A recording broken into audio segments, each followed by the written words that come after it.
Good morning, dear students. Welcome back the biology class.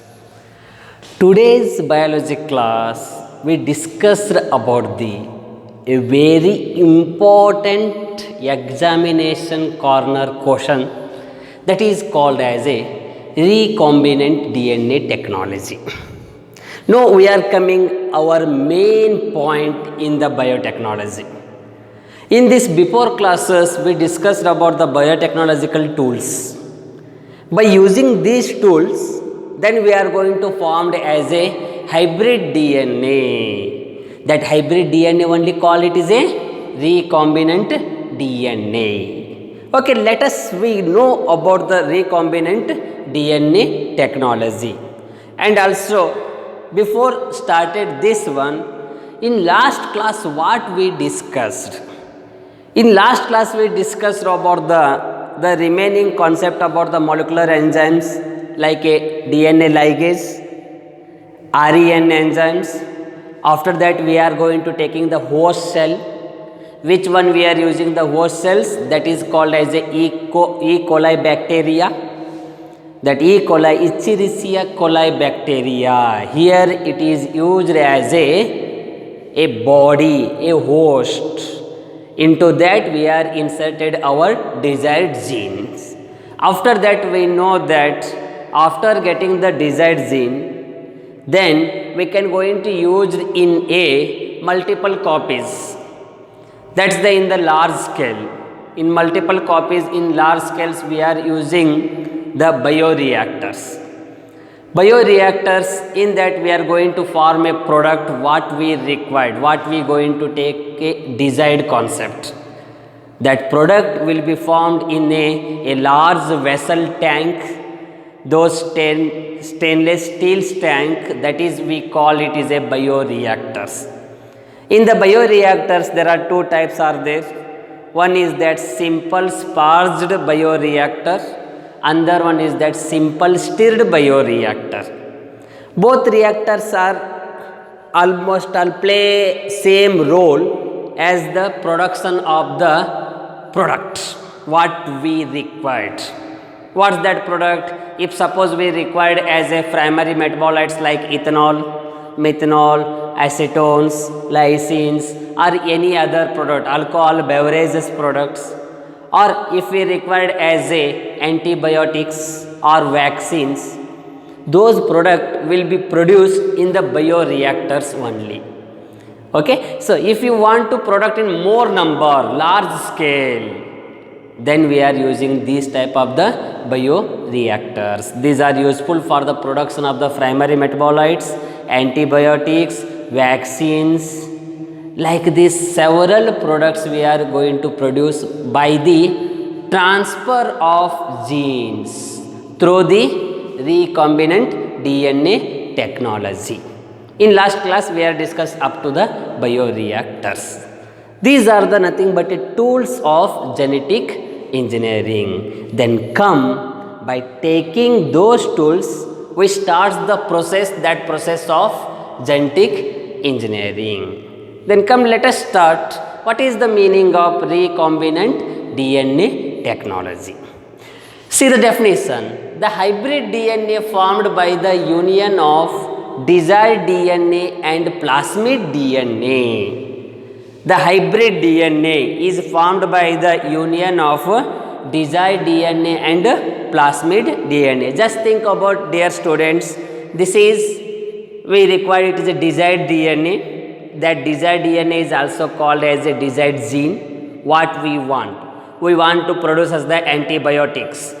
Then we are going to take a one gene from the isolated from the plants or animals or any other products in the aspects. Bacterial cells also coming. So from that we can isolated what we required gene, and this is called as a plasmid DNA or plasmid gene.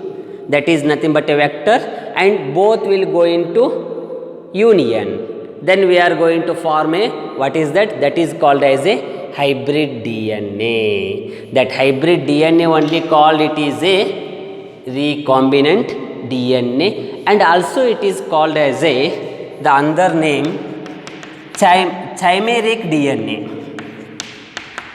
Chimeric DNA or also nothing but a mosaic DNA. Remember these two words also. This recombinant or rDNA is also called as a chimeric DNA or mosaic DNA. Commonly it is called hybrid DNA. How you going to get the hybrid DNA? By the union of desired gene or desired DNA, that is the gene of interest, and we are having a one vector. What is that vector? Plasmid. Which one we are using in plasmid? That is called as a PBR322. This PBR322 plasmid and desired gene we can go into combined to form a new product. That new product is called as a rDNA or hybrid DNA or chimeric DNA or mosaic DNA. Like this, there are some other names of that hybrid DNA is there. Then come, what are those steps we are using in the genetic engineering to form a hybrid DNA molecules?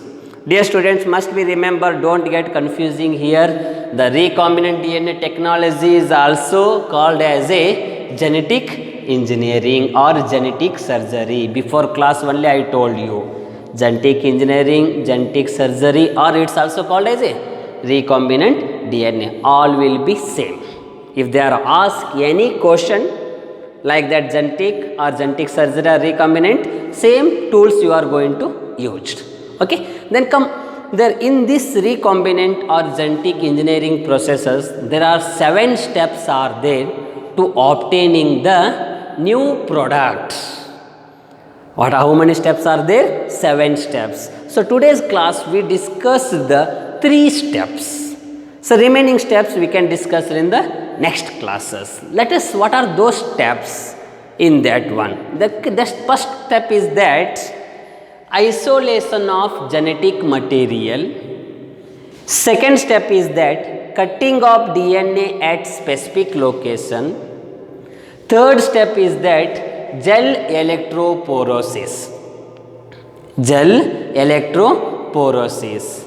And fourth step is that amplification of gene of interest by using, what is that? PCR technique. Amplification of gene of interest by using PCR technique. And next another step is there, that is we call it is a insertion of that recombinant DNA into the host cell. That host cell we are called it is a E. coli bacteria. In that we are having a 3 processes. Those 3 processes are nothing but the first process is called as a electrophoresis, and second process micro injection, and third process biolistics.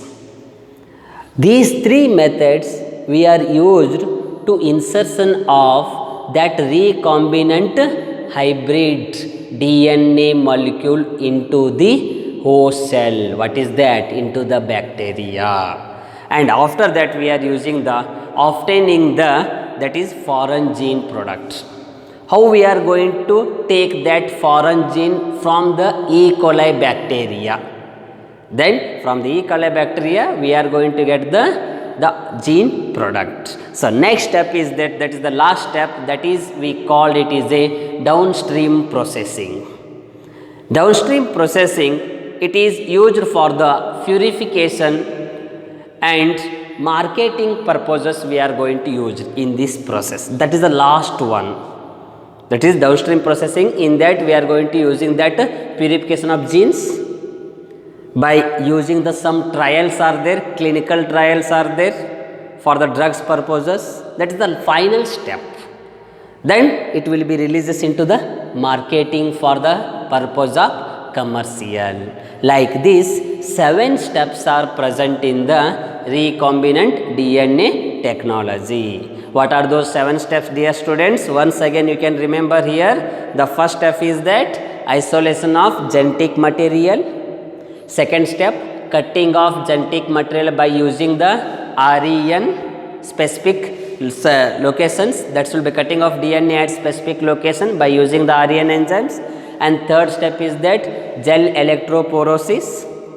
Fourth step is that amplification of that DNA or gene by using a one technique that is called as a PCR techniques.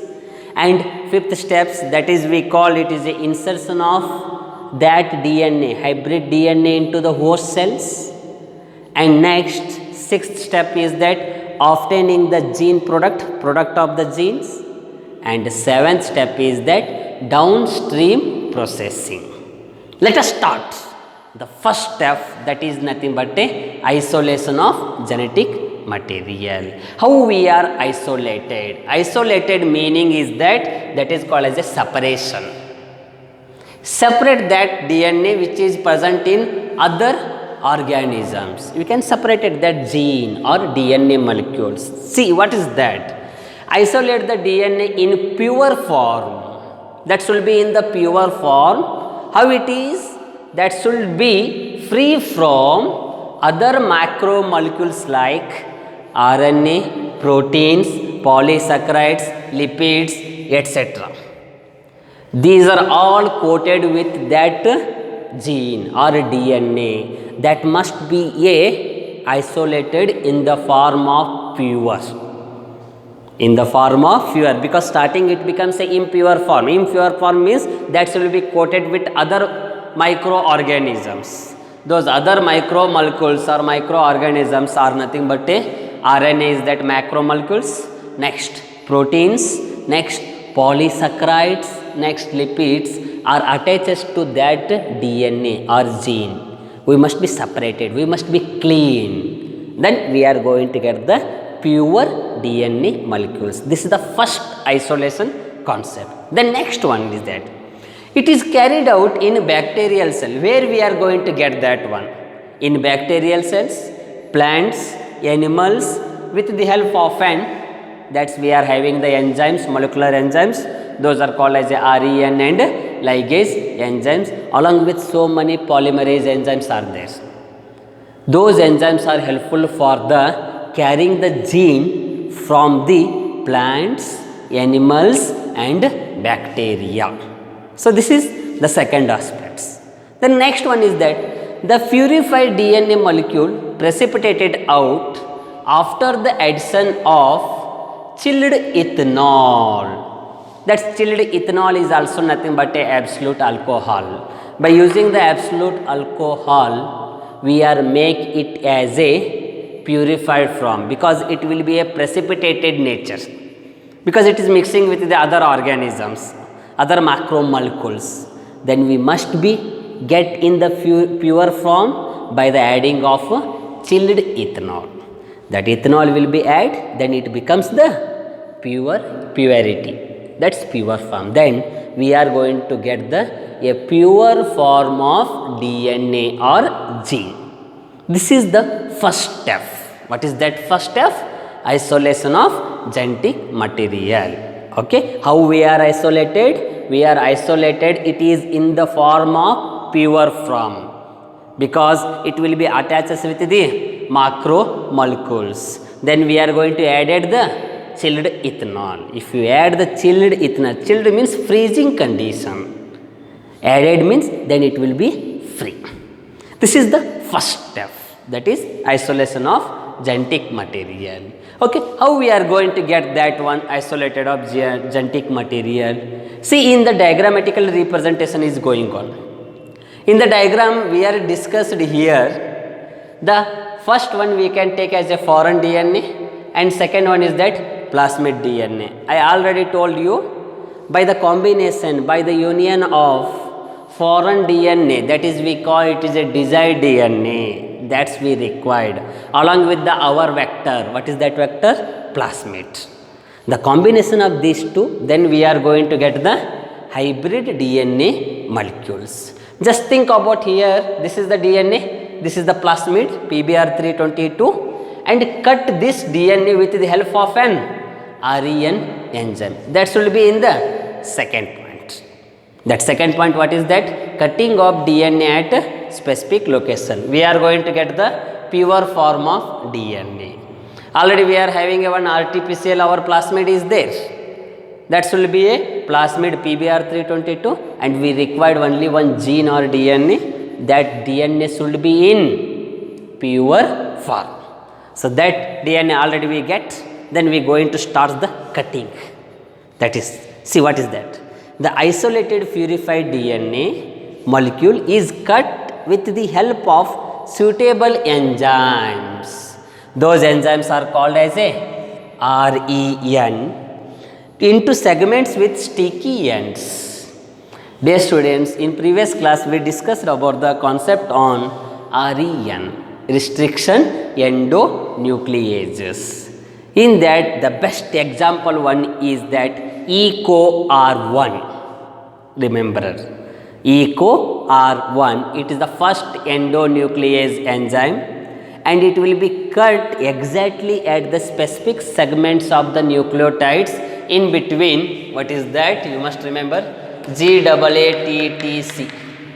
This is the sequence, and this EcoR1 REN enzyme cut in between the G and A nucleotides like this segments GAATTC. It's cut here again exactly at the same position or different position. Hind 3 is there, another REN. BAM H1 is there, SAL1, PVU1 and 2. These are all called as a REN enzymes. These enzymes cut a nitrogen bases or nucleotides in a same position and different position. If it is in same position, that is called as a blunt end. If it is in different position, if they are cut, the nucleotides, then it is called as a sticky ends. Different position, it's also called as a asymmetric ends. Like this, dear students, the REN enzymes are going to cut in same position or different positions, whatever may be, but we get the segments of that DNA molecules. That segments are also called as a fragments. Fragments andre sanna sanna tunukugolu. So small like this fragments. This will be cut.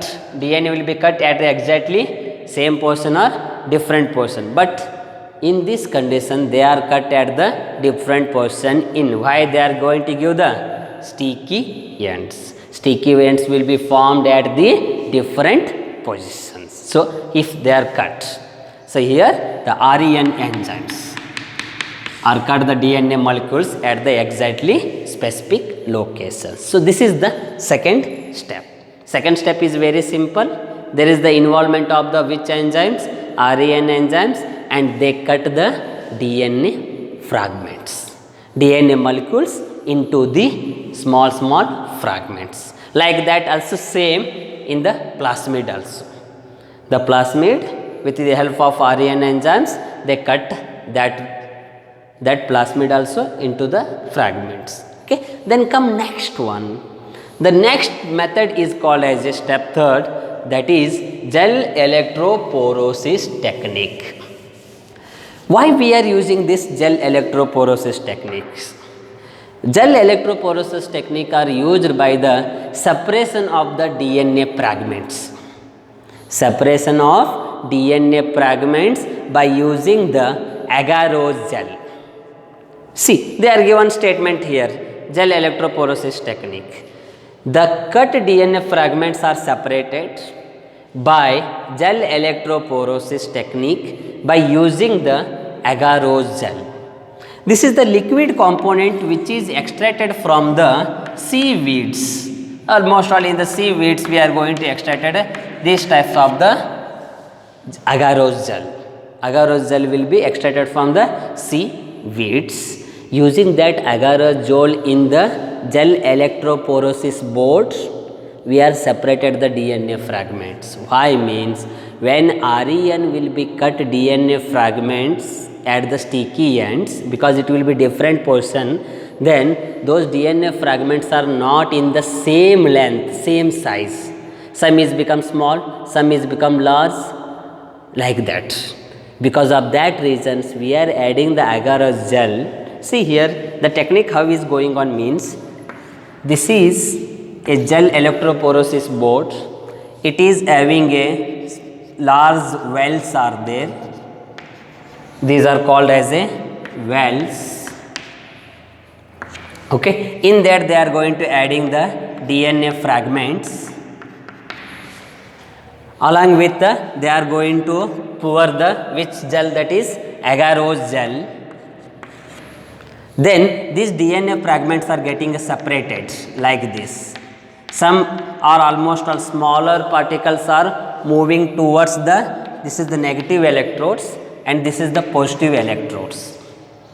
The smaller length of DNA fragments moving towards the negative electrodes, and the larger will be stay in the positive sides, because DNA is always in negative concept. Then they are moved towards the positive. But adding the agarose gel in the gel electrophoresis, we must be separated. After the separation, then we are going to get the some fragments which are in thicker and some are in thinner. That should be in the suspected form. In the DNA fingerprinting, we are again using this same component by the almost matching the two DNA molecules. So here also same, by separation of the lengthwise DNA fragments, we are using the gel electrophoresis by adding the which one, that is called as a agarose gel. So in this way they make it as a separated. By separated, after that they are going to make it as a combined with the what is that plasmid DNA molecules. Then they are combined. Here see, the different lengths are they are going to combine and to form a one recombinant DNA molecule. That one recombinant DNA molecule we call it is a hybrid DNA molecules. So this is the way how they are going to form the hybrid DNA molecules, and this ligation of these two strands we required which type of enzyme? That enzyme is called as a DNA ligase enzyme. Already you know that there are two types of the molecular enzymes are there. One is that Ren, which is cut the DNA fragments at a specific location in sticky ends. Another one, the cutted fragments will going to join. That is called as a DNA ligase. These DNA ligase enzymes are also called as, dear students, biomolecular stitchers, and Ren enzymes are called as a biomolecular seizures. So that's way you must be remember the concept how the molecules DNA, foreign gene and plasmid genes are make it as a to form a hybrid DNA molecules. No, we can clear out up to this to form a hybrid DNA molecules. So in next step, the step third, fourth, already I told you, the step third, next step is coming, fourth step is coming as a amplification of gene of interest by using the PCR technique. In this technique, we are going to form a clone, number of copies. The many number of copies is nothing but a amplification. And next, we are going to using the insertion into the host cells, obtaining the gene product and downstream processing. Those steps we can discuss in next classes. That's also very simple steps are there. By seeing the diagrammatic representation, you only going to analyzing how we are going to get the multiple number of plasmids or hybrid DNA molecules. So that's way here hybrid DNA molecules, it will be inserted into the host cell. That host cell is called as a E. coli bacteria. Then it undergoing to the which process? Multiplication form. In the multiplication, the one bacteria, one plasmid and fragments are going to formed as a number of copies. These number of copies will be formed by using the PCR technique. After that, we can go these used in the bioreactors, those clones. In the bioreactors, we can go into form a product. That product will be undergoes to the downstream processing for the marketing purposes. Like this concept is going on in the recombinant DNA technology. Dear students, so today's class we can get the idea about the only 3 steps in the recombinant DNA technology. The first step will be isolation of genetic material. Second step will be cutting off DNA at specific locations, and third steps will be by using the gel electrophoresis we can separate the DNA fragments. The one is that smaller length, another one is that larger length. Taking those smaller and larger length by an enzyme DNA ligase, it going to ligate at the cutting fragments of DNA and plasmids. So this is the way we are going to know about how the process will be going on in continue. Okay, today's class we can going to stop here only. Next class again we can continue the same process. What is that? Genetic engineering. Okay, dear students, thank you.